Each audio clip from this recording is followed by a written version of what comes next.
একদল খাইছে আরেক দল খাওয়ার জন্য রেডি হয়ে আছে। একজন আলেমে দিন একটা কথা বলছে, এটা অনেক মানুষ নিজেদের গায়ে নিয়ে নিলেন।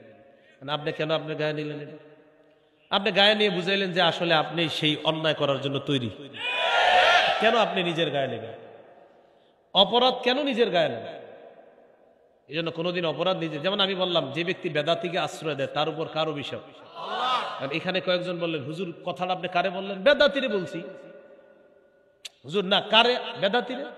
আরে বেদাতিকে যে বেদাত করে, হুজুর কে করে? যে করে। আরে যেটাকে, যেটাই তো সে। আপনি করেননি সেটা বলেন না, আমি করি না, তো বাস আপনাদের বলি নাই। হুজুর আমিও মাঝে মাঝে করি, তো আপনারই বলছি। কেন নিজের গায়ে নেই কথা?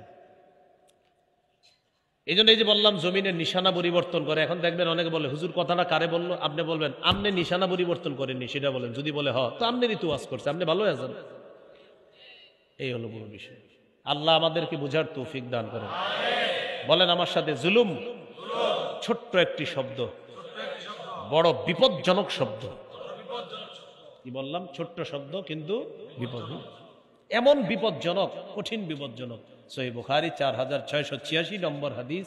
এই হাদিসে আসছে, ইন্নাল্লাহা লা ইউমলি লিয-যালিমি হাত্তা ইযা আখাযাহু লাম ইউফলিতুহু।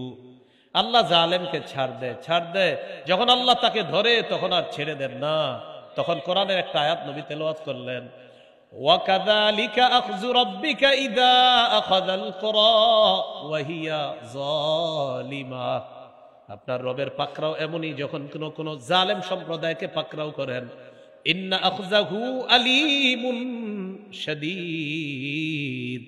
আল্লাহর পাকড়াও বড় যন্ত্রণাদায়ক পাকড়াও, কঠিন, পীড়াদায়ক, যন্ত্রণাদায়ক ধরা। আল্লাহ এমন ভাবে ধরবে, না বলতে পারবেন না সইতে পারবেন। মাঝে মাঝে যারে তারে ফোনে শেয়ার করা ছাড়া কোনো উপায় থাকবে না, এরকম অবস্থা হয়। তো বলছিলাম, 4 শ্রেণীকে আল্লাহ অভিশাপ দেয়।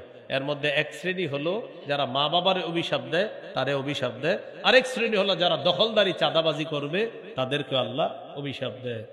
সূরা শুরা 42 নম্বর আয়াতে আল্লাহ বলেন, ইন্নামাস সাবিলু আলাল্লাযীনা ইউযলিমুনান নাস। যারা মানুষের উপর জুলুম করে, নির্যাতন করে। আয়াতের ব্যাখ্যা হলো, যারা দখলদারি করে, যারা চাঁদাবাজি করে, এই চাঁদাবাজার দখলদারি যারা করে, তাদের উপর, তাদের বিরুদ্ধে শাস্তি প্রয়োগ করা হবে, তাদের বিরুদ্ধে শাস্তি প্রস্তুত করা হবে, তাদেরকে শাস্তি দেওয়া হবে। এই আয়াতে দখলদার উদ্দেশ্য, চাঁদাবাজ উদ্দেশ্য। এখন আপনি বললেন, হুজুর দখলদার কারে বললেন? যে দখলদারি করে।